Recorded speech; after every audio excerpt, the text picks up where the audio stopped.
welcome to Starside Cafe. Thought I'd try something a little different today. Let's just talk about some of the latest news in gaming. So first up, new game releases. Little Nightmares 2, a dark little suspense thriller puzzle platformer with a creepiness just above the films of Tim Burton and an art style inspired by them. The game has given me vibes of Limbo and Inside. It's fairly short in the 4 to 6 hour range depending on how many attempts it takes you to get through each area, but it seems to be getting mostly favorable reviews. The art style is both its greatest strength and weakness. It's very well done, but the game has no HUD or hint system, so what I found I ran into a lot was that seemingly simple solutions to a puzzle or being able to advance to the next area escaped me because the object to interact with or climb on blended into the rest of the environment so well, I didn't know I was supposed to interact with it. There's also a bit of randomness in terms of whether you make it through some of the more tense moments. Often I'll be chased by one of the game's villains only to be killed just as I'm nearing the exit to safety. I'll respawn and do everything exactly the same way I did the first time, but this time it works fine for some reason. I'm enjoying the game, but so far I'm finding it equal parts satisfying and frustrating. I've been playing the game on Stadia because it's currently free for Pro subscribers, otherwise it's $30 on Switch, PS4, Xbox One, and PC. The PS4 and Xbox One version is also playable on the next-gen consoles, with a full-fledged PS5 and Xbox Series X version coming later. Also out now is Super Mario 3D World plus Bowser's Fury, a fun re-release of the 2013 Wii U game that not many people played because of how few people bought a Wii U. I'm loving the game so far. The way the overworld is set up like the old Mario games of the NES and Super NES era was a nice little touch, and the levels themselves are brief little bits of fun with a timer to match the throwback style. It's the kind of game that you can go back to replay levels, trying to get all 3 of the stars and the stamp on each level. There's online and couch co-op available as well, which is cool, though I've heard it gets pretty hectic with more than 2 people. So far my biggest problem with the game is that it can be difficult to judge where you're jumping from time to time. Depth perception kind of becomes a problem in these games now and then. Otherwise, it's a delightful little game with a great soundtrack. But the real star here is the new Bowser's Fury mode that's a separate little game selectable from the main menu. It's a more open, playable space that feels a bit more akin to Super Mario Odyssey with the mechanics of Super Mario 3D World. It's fun to explore and collect everything, and of course you get into big kaiju battles with a Godzilla-sized Bowser. The game is definitely not on par with Super Mario Odyssey, but it's more Mario fun to be had on your Switch. And I definitely recommend it if you're like me and you're looking for more Mario as you anxiously anticipate Super Mario Odyssey 2.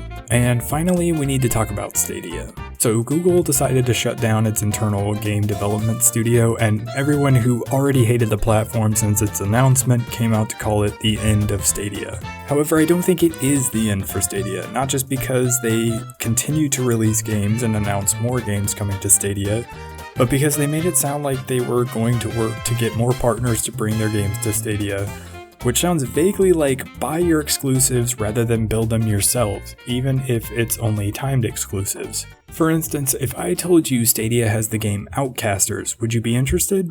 Now, what if I said Google has the new Star Wars game? Google certainly underestimated how much time it takes and how costly it can be to make their own games. But what they're really coming to terms with is the same thing that's put Hollywood into a box of only ever making sequels, remakes, and reboots of established franchises. New IPs can be hard to sell, and it's going to be really hard to sell a new IP on a new platform. Even if it's good, there are people who aren't going to jump to your platform because they don't have any ties to that game's characters or world just yet. You have to establish that. So from a purely business mindset, it probably makes more sense to just build your fledgling platform on the backs of established franchises before taking a risk on an expensive new IP. Sure, many argue that you need exclusives to sell a console, but Google isn't exactly selling a console here. And this really highlights a thing I've said from the beginning that no one seems to have caught on to just yet.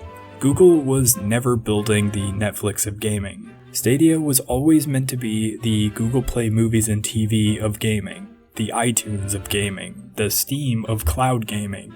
It is and always has been just a digital storefront for cloud gaming, where people can buy one game a la carte and play it through on any screen. And it makes sense for Google if you're a person who has bought into the Google ecosystem to where you even own a Chromebook. You had access to music and movies and TV, but until Stadia came along, you didn't have an option for gaming, because a Chromebook can't run games from Steam or other PC gaming platforms. But now Google built its own web browser-based alternative so that people can own a Chromebook and still have the latest and greatest games.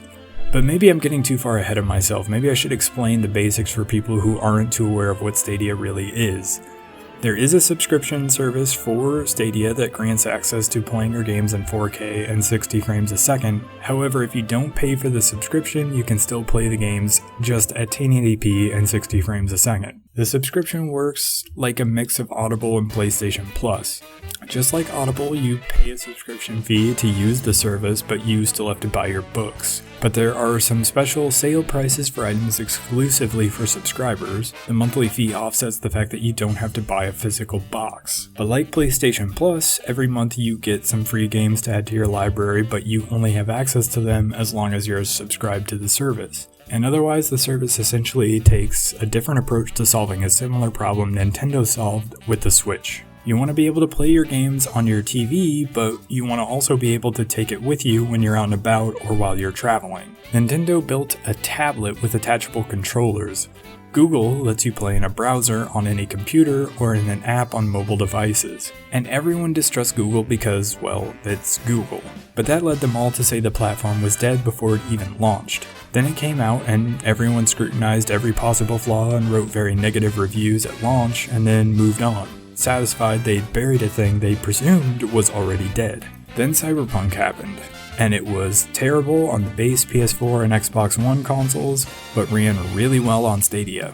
And it came during a time when no one was able to go out and buy a new console because the PS5 and Xbox Series X are constantly out of stock. So it ended up being a big win for Stadia. People who had previously bashed the platform had to acknowledge that things were actually looking up, or they just ignored it altogether because they'd already spoken on the matter, and they weren't about to reconsider their harsh review based on new information. And now Google announced it was closing its internal game studio, and everyone went back to saying the platform was dead again.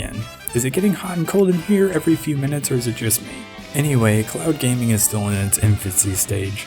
It was always going to take time for it to catch on, but everyone seems to agree it's the future. It's one of those things where Microsoft gets xCloud up and running and everyone who's been down on cloud gaming will suddenly start getting it because they finally actually give it a chance. And Microsoft will probably take the cloud gaming scene by storm because of how easily it should work with Game Pass, which is already a great subscription service in terms of price and what's on offer. But honestly, I think xCloud and Stadia can both survive alongside each other for the same reason digital movies and TV storefronts haven't disappeared once Netflix rose to prominence. There's still the possibility that Stadia evolves into some sort of platform Google can sell to companies like Ubisoft, EA, and Activision, or pretty much any other company that's not already owned by Microsoft, so that they can offer their games in the cloud. However that ends up taking shape, I don't know, but you can already subscribe to Uplay and play your games for free on Stadia, so there seems to be some sort of friendship there already.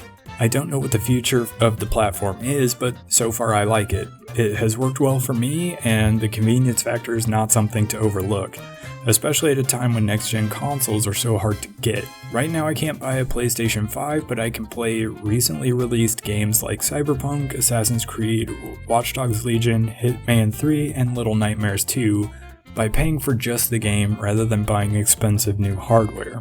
And that's not nothing. But that'll do it for this one. Let me know what you think in the comments. If you enjoyed the video, give it a like, consider hitting the subscribe button, and I'll catch you on the next one.